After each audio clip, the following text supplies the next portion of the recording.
welcome back to Verizon Vikings Training Camp Live. I'm your host, Gabe Henderson, and as always, I'm excited to be joined by Vikings team reporter Eric Smith to help break down practice today. We have a loaded show for you guys today. We have Eric's 3 observations.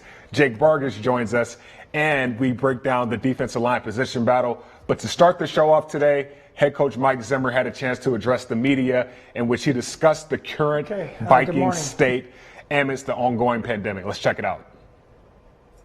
Okay, good morning.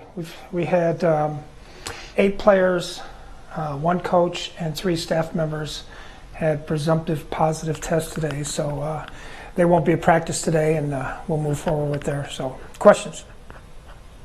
So we hear Zimmer's comments, and, a lot of those absences, meant more meaningful snaps for other guys. But when you listen to Zimmer's presser, and of course it's full right now, you can listen to it full on Vikings.com. But when you listen to it today, what takeaways did you have? What was one thing that stood out to you that he said?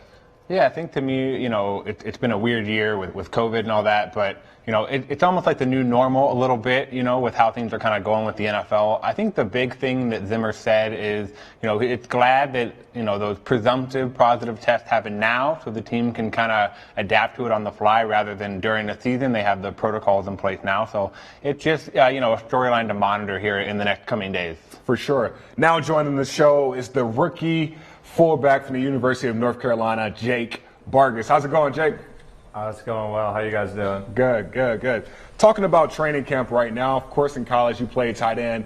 Now you're moving to fullback in an opportunity that not a lot of people get to have, just making it to the NFL first and foremost. But for you, how's that transition been in your first training camp?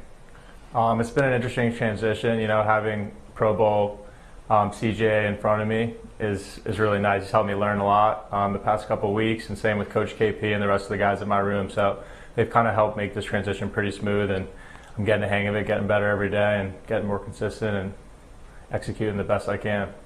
And Jake, how much are you relying on CJ and Coach KP? I see you guys out, at the blocking sled at the beginning of every practice. It seems like KP's always giving you tips, and CJ's always right there. How much are you relying on them on a daily basis?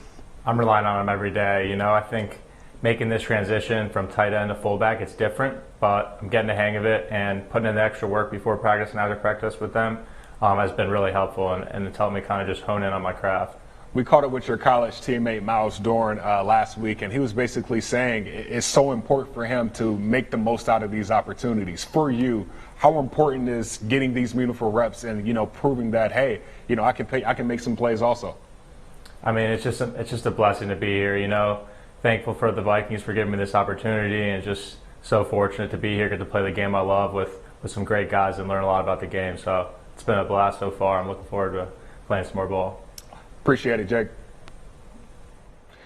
Speaking of training camp, of course, today was the first day that we actually got to see the players. Well, we didn't get to see them because they were inside, but the fact that they were on turf in an enclosed environment, it felt like a home game today. I mean, the first play of practice, Dalvin Cook had to scamper down the left side of the sideline right there, and it was like, all right, football's back. But moving on to your observations, observation number 1 from practice today. Yeah, just like we talked about, it was like a game-like situation. The Vikings practiced inside of TCO Performance Center today, and they used the final period of practice as the final 10 minutes of the fourth quarter. So running clock, incomplete pass, the clock stopped. It was as much of a game-like situation as we've seen from the team. And, we're 3 weeks away today from week 1 against the Green Bay Packers. So that game-like experience gets more and more important here as the days tick down to week 1. And Vikings head coach Mike Zimmer got into it with his team. They did punt coverage. They did kickoff coverage. The first team offense went against the first team defense for, 2 drives. And, there was some good back and forth. I mean, a player that stood out to me was kicker Dan Bailey. He made a pair of field goals in the final 10 minutes, one of which was a 53-yarder. So that was great to see from Dan. And an interesting note from him is that he's now 12 for 12 on field goals in camp so far. So Dan is starting hot. You can't beat that. And a guy that probably stood out to me is Harrison Smith. We heard Mike Zimmer say this morning, every year he breaks down his game. He takes some things away from his game and build it back up for this season. So seeing that today was huge, and just seeing him locked in. Of course, we know he's a leader on this defense.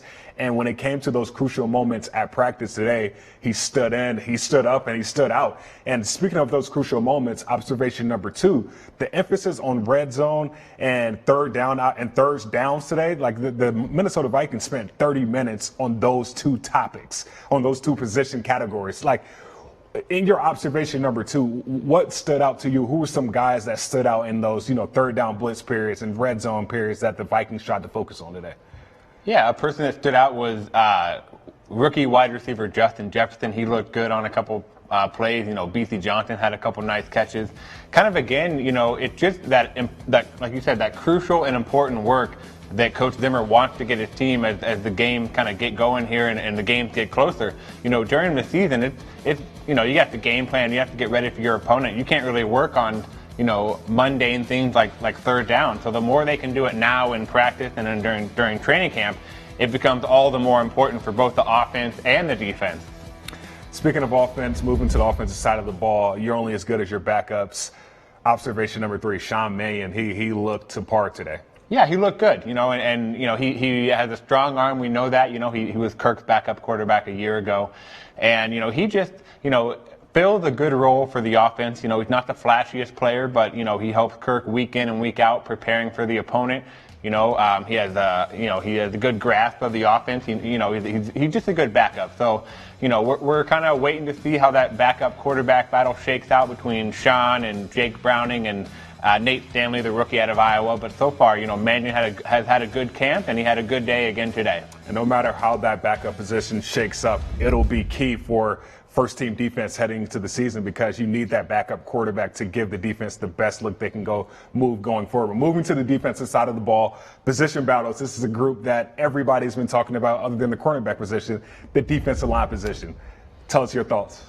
Yeah, it's a deep group, there's star players, there's young players who are looking to take a step forward. And it's been a good group so far. Guys are making plays. A guy who kind of stood out to me has been Ifeadi Odenigbo, and we know that he was used more in a rotational role last year, but now that Everson Griffin is in Dallas, Ifeadi is going to be the starting defensive end opposite Danielle Hunter. And Ifeadi actually talked to the media this morning and said, hey, I just got to be consistent. He's like, I'm ready to go. I'm ready to be a full-time starter. It's just playing the same way every play.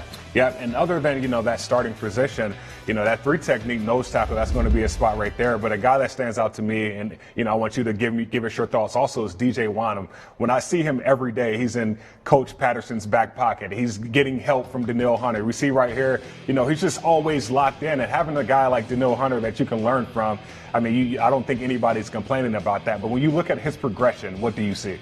Yeah, and there's probably a reason that he's learning from Danielle Hunter, and is that he kind of has the mold of Danielle Hunter, right. And that's what the Vikings said when they drafted DJ in the 4th round out of South Carolina. They said, he has a similar body type, and who better than to work with him than Coach Patterson, right? Because we've seen how Coach Patterson has developed Danielle, and DJ, hopefully he kind of has that same trajectory, and you see him right there on screen. They're working together. And I think DJ will be more of a rotational player this season, but he has the athleticism that the Vikings like, with kind of that bendy, that length at defensive end. All right, practice number 8 just ended. We got a busy week. Can you give fans an insight of what these next few days, I like to call them the dog days of camp, what they'll look like? Yeah, it is the dog days. We're in the second week of camp here. So it's going to be full practice in pads tomorrow and Tuesday. Wednesday is an off day for players, and back in pads on Thursday. But Friday, the team is actually practicing at US Bank Stadium, and that's big. That'll be fun. Yeah, it's going to be great, because think about it, right? A lot of these young players have never been to US Bank Stadium, and with no preseason games, this is a good chance for players young and the veterans to kind of get acclimated. Coach Zimmer said they're going to stimulate getting off the bus, going to the locker room, playing a half, going into the locker room for halftime. It's only a 12-minute halftime, so it's really a test run for week 1 of the regular season, so that when players get there, they're not in total shock about this amazing and fantastic stadium. For sure, I'm looking forward to it. And guys, make sure you guys tune into Fox 9 at 5:30 tonight for Vikings preseason primetime. followed by our Vikings replay of the 2017 Vikings versus Rams matchup at US Bank Stadium. For more updates surrounding the Vikings, make sure you head on over to Vikings.com and are following us on all of our social media platforms. Thank you for watching another episode of Verizon Vikings Training Camp Live. We'll see you guys tomorrow at 4:15.